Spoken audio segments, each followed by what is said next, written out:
안녕하십니까? 용산기술사연구소 마스터 클래스에 오신 여러분을 환영합니다.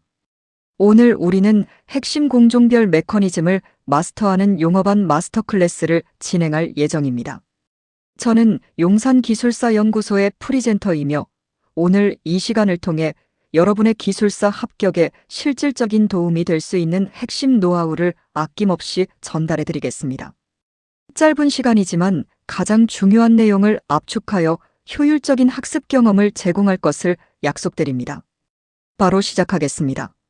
이번 슬라이드에서는 건축물의 라이프 사이클 전반에 걸친 핵심 위험 요소를 분석하고 이를 어떻게 접근해야 할지에 대한 전체 개념을 다룹니다. 우리는 컨스트럭션 라이프 사이클 리스크, 즉 건설 생애주기 위험 관점에서의 접근을 강조합니다. 먼저 내부 수장 공정에서는 공기 단축의 한계, 품질 균일성 저하, 그리고 친환경 및 탄소 중립 대응이라는 중요한 과제들을 안고 있습니다. 이러한 문제들은 내부 마감 품질과 직결되며 준공 후 건축물의 가치에도 큰 영향을 미치게 됩니다. 다음으로 외부 마감 및 방수 공정에서는 가장 흔하면서도 치명적인 문제인 누수 메커니즘을 비롯하여 고층 건물에서 중요한 풍하중 및 층간 변이 대응, 그리고 단열 및 결로 파괴의 메커니즘을 깊이 있게 이해해야 합니다. 이는 건물의 외피 성능과 에너지 효율성에 결정적인 요소가 됩니다. 구조체 공정에서는 매스 콘크리트의 수하열 균열 문제와 특히 초고층 건축물에서 철골 접합부의 응력 집중 현상이 구조 안전성에 미치는 영향을 분석합니다.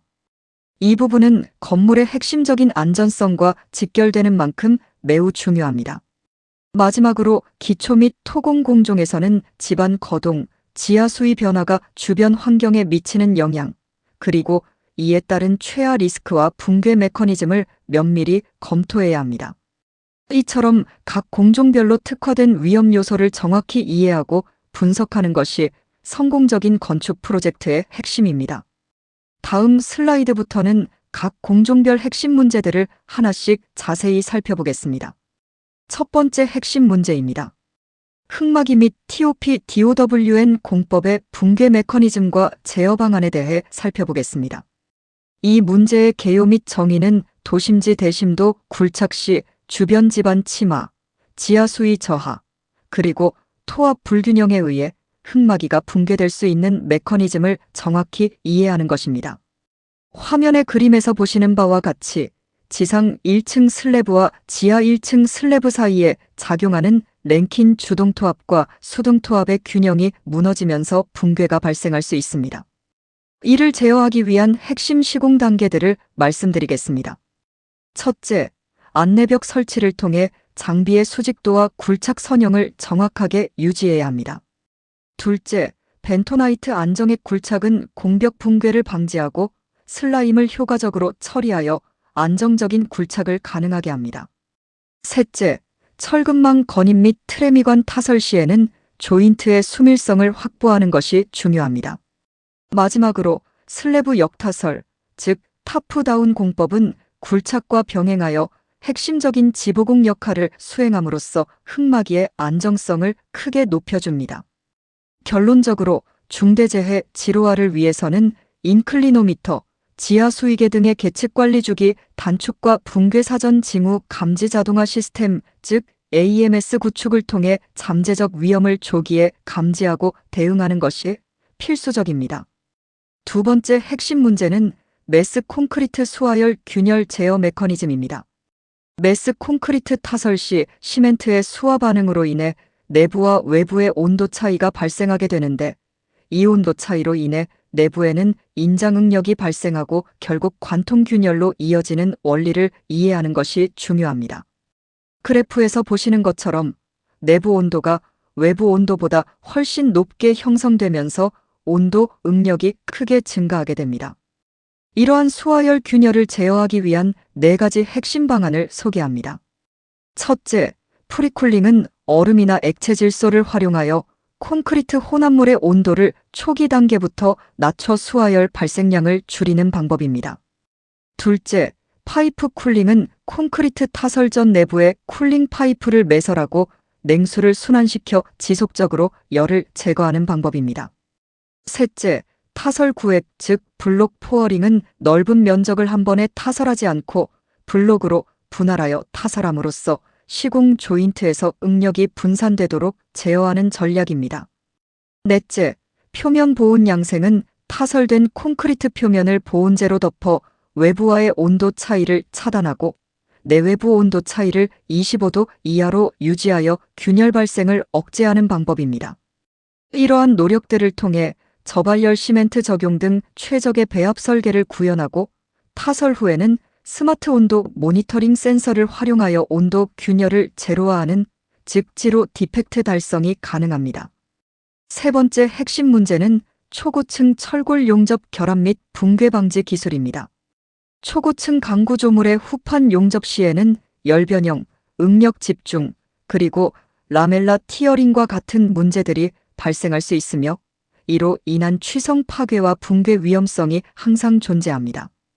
이러한 위험을 방지하기 위한 4가지 핵심 기술을 설명드리겠습니다.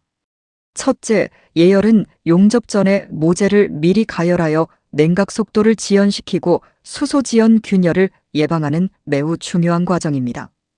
둘째, 자동화 용접 시공은 풍화중을 고려한 방풍실을 설치하고 로봇 용접을 통해 품질의 균일성을 확보하는 방법입니다. 이는 작업자의 숙련도에 따른 편차를 줄이고 일정한 고품질 용접을 가능하게 합니다.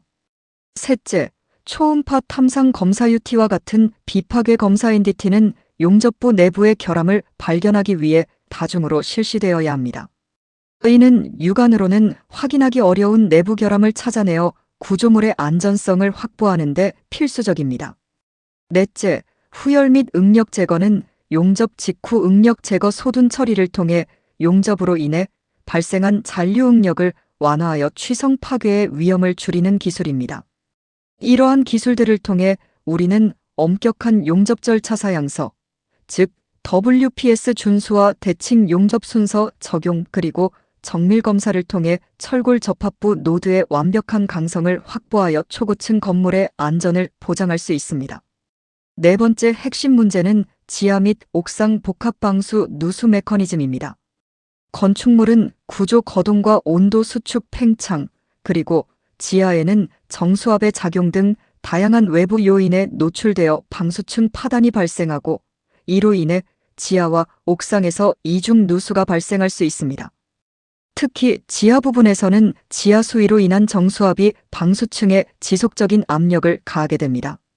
이를 해결하기 위해 시트와 도막 복합 방수층을 적용하여 구조 거동을 흡수하도록 설계하고 시공해야 합니다. 누수를 제로화하기 위한 5가지 핵심 시공 단계를 살펴보겠습니다. 첫째, 바탕면 처리 및 건조는 방수 성능의 가장 기본적인 요소입니다. 레이턴스를 제거하고 함수율을 8% 이하로 엄격하게 관리해야 합니다. 둘째, 프라이머 도포 및 코너 보강은 부착력을 증대시키고 우각부와 같은 취약 부위를 보강하여 방수층의 내구성을 높입니다. 셋째, 시트 방수 부착 시에는 개량 아스팔트 시트의 조인트를 100 이상 겹치도록 시공하여 연결 부위의 누수를 방지합니다. 넷째, 도막 겹침 시공은 시트 조인트의 피놀 발생을 방지하기 위해 우레탄 도막을 이중으로 보강하는 것입니다. 마지막으로 누수 담수 테스트는 모든 방수 공사 완료 후 72시간 동안 담수 시험을 통해 누수 여부를 확인하고 테스트 통과 후에 즉시 보호층을 타설하여 방수층을 보호해야 합니다. 이처럼 바탕면 품질 확보와 이질재 접합부 디테일 실란트 보강을 통해 지로 마이너스 디펙트 방수를 실현할 수 있습니다. 5번째 핵심 문제입니다. 초고층 커튼월 패널 및 창호의 풍화중 대응 기술입니다. 초고층 건축물의 외장재인 커튼월은 막대한 풍화중과 지진에 의한 층간 변위, 그리고 이로 인한 수밀성 및 기밀성 저하라는 복합적인 문제에 직면합니다. 이러한 문제에 대응하기 위한 핵심 메커니즘으로 압력 균등화 이론, 즉 프레셔 이퀄리제이션 시리가 적용됩니다. 이는 외부와 내부의 압력을 균등하게 하여 물이 내부로 침투하는 것을 막는 원리입니다.